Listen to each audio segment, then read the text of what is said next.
And I'm pleased to say the Health Secretary, Matt Hancock, joins us on the programme. Very good morning to you, Minister.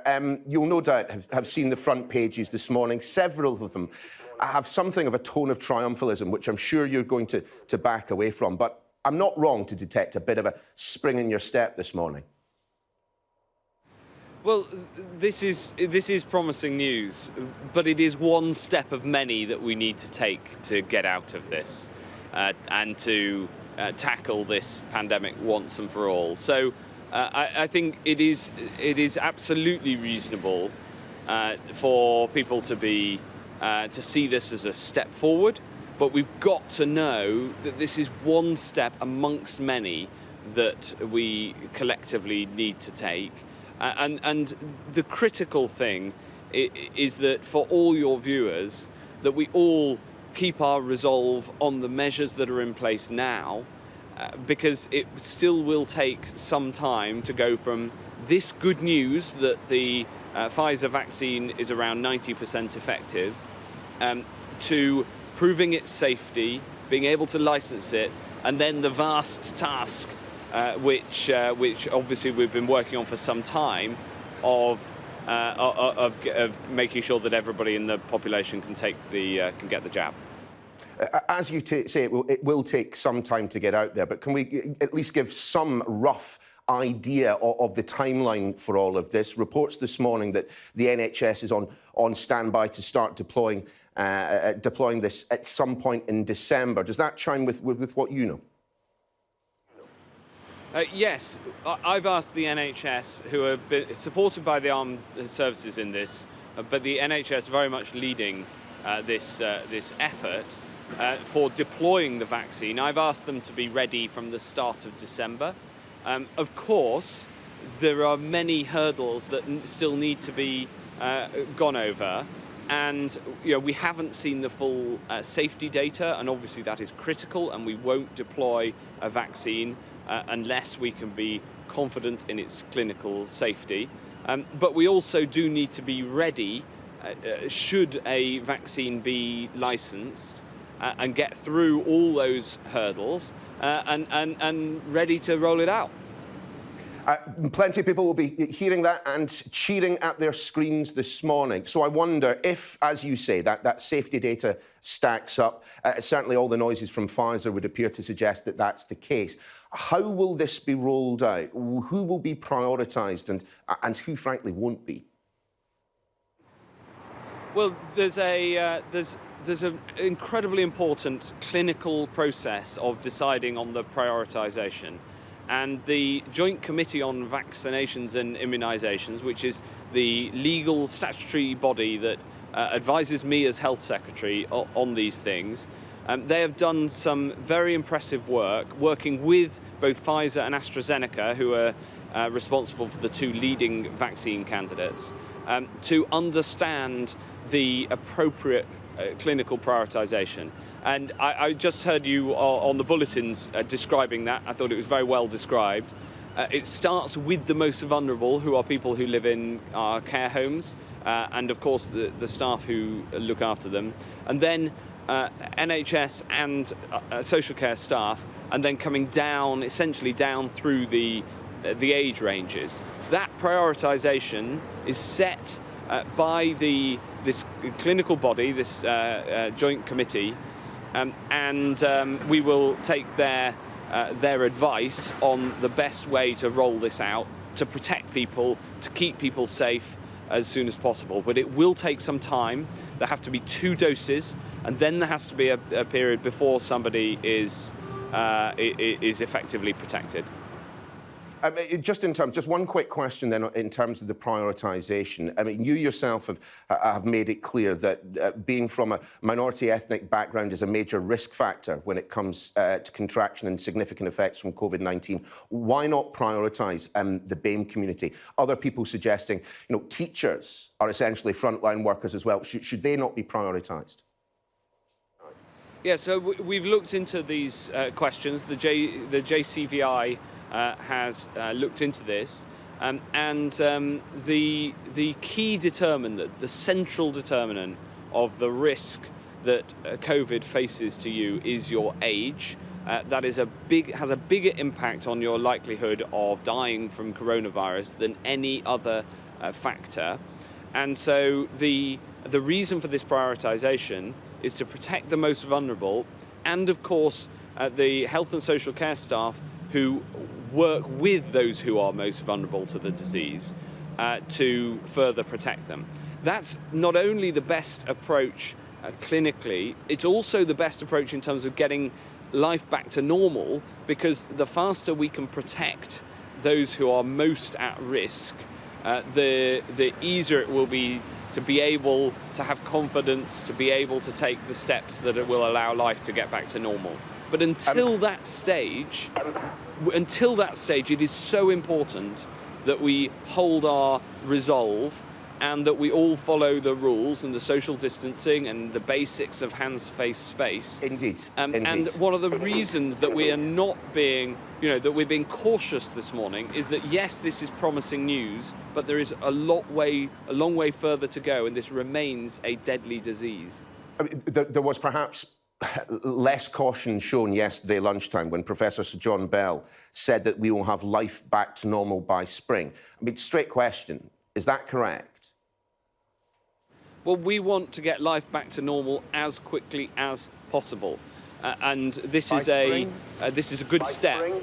Well, I'm not going to put a date on it, I'm afraid, because there are so many steps that we still need to go through in order to get this right. And professors are there to give their opinion, and what I'm telling you is the work that we all have to do, a huge effort from the NHS to deliver this vaccine.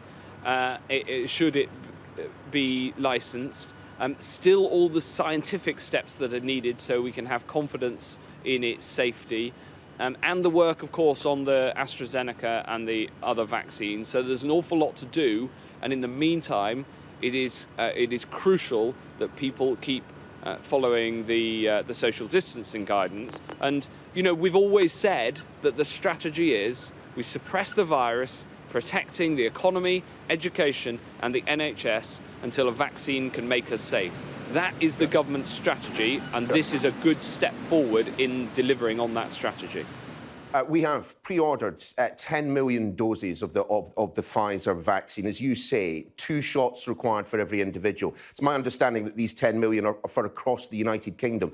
So can we put a figure of that 10 million, of those 10 million doses of the vaccine? How many people in England are you estimating will be vaccinated in this first tranche? Well, we have an order. We've secured 40 million doses in total of the Pfizer vaccine, and that means that we can roll it out, obviously, to 20 million people because it requires 2 doses per person.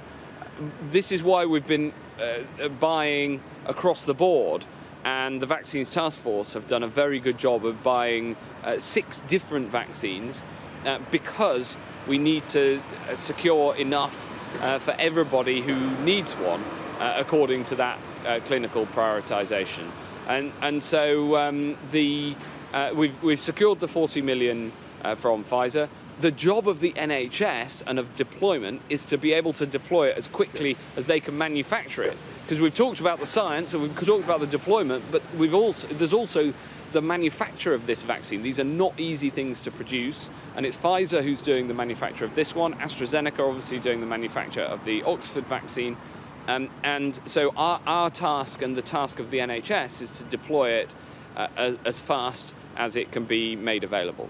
Indeed. I understand questions about timeline are very difficult in the early stages, and given we still don't have the safety data. But in terms of the rest of us, the bulk of the population, it doesn't look likely that we will be getting our hands on the vaccine until some point well into next year. Is that correct?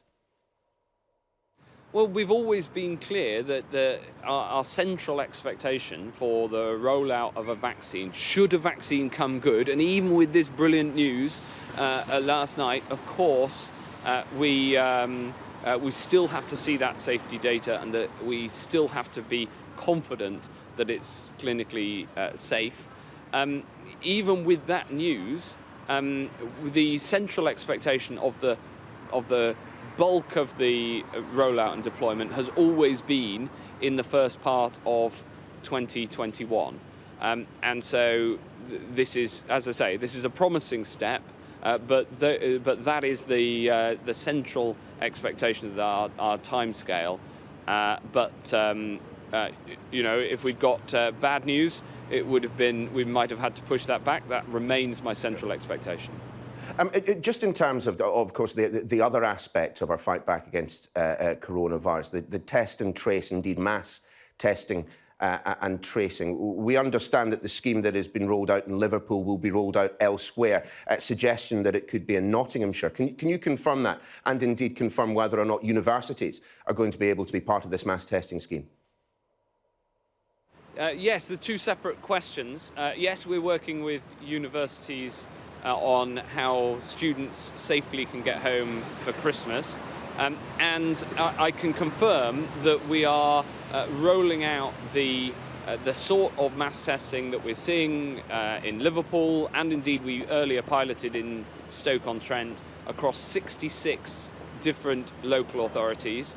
And last night I wrote to the Directors of Public Health of all local authorities in England saying that we can make available these brilliant new lateral flow tests that give you the result in 15 minutes, and we can make them available to Directors of Public Health right across the country.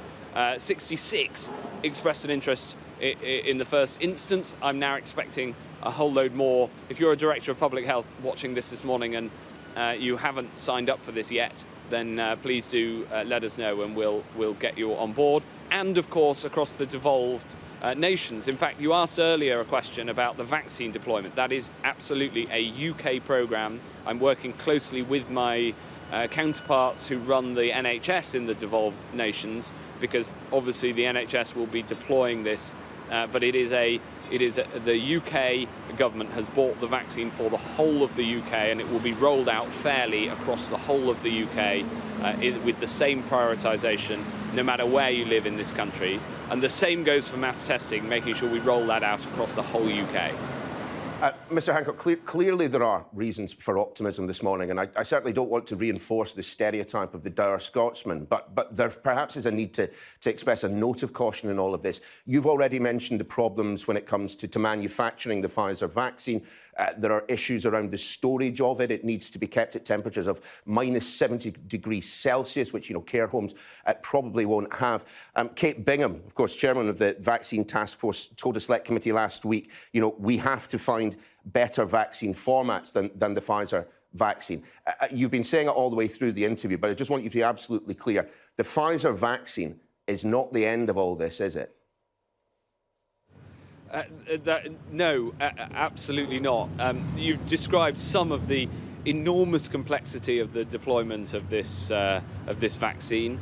The need to keep it at such a cold temperature is obviously very complicated. Also, you can't take it out of that freezer more than 4 times on its journey from the manufacturing plant into the arm of patients, more than 4 times. So that brings its complications. I'm sure that the NHS is going to rise to this challenge of deployment, and we've been working on it for months now. But what I'd say is that this is I've said it all. This is a promising step, but there's many steps still to come. And in the same way that this early vaccine and the AstraZeneca vaccine, should its data be good, they are important contributions to dealing with this pandemic, but there's much more work to come. I know, Minister, you have a busy day, and I'm keeping you over your time, but one very quick question. At the Oxford vaccine, you yourself have mentioned it. Are we expecting to hear from them next week? We don't know exactly when, and the timings of these rollout, these publications are determined by the science, not by some administrative decision, because it's when you can be clinically confident in the result of the clinical trial that then those responsible are duty bound immediately to come forward with the with the news. So there are very clear rules around the timing of results from clinical trials. They're not determined by government ministers or indeed by the execs of the companies involved. They're determined by the science. So we're not exactly sure when further news will come from the Oxford trial, but we're working again to ensure that can be deployed should it come off.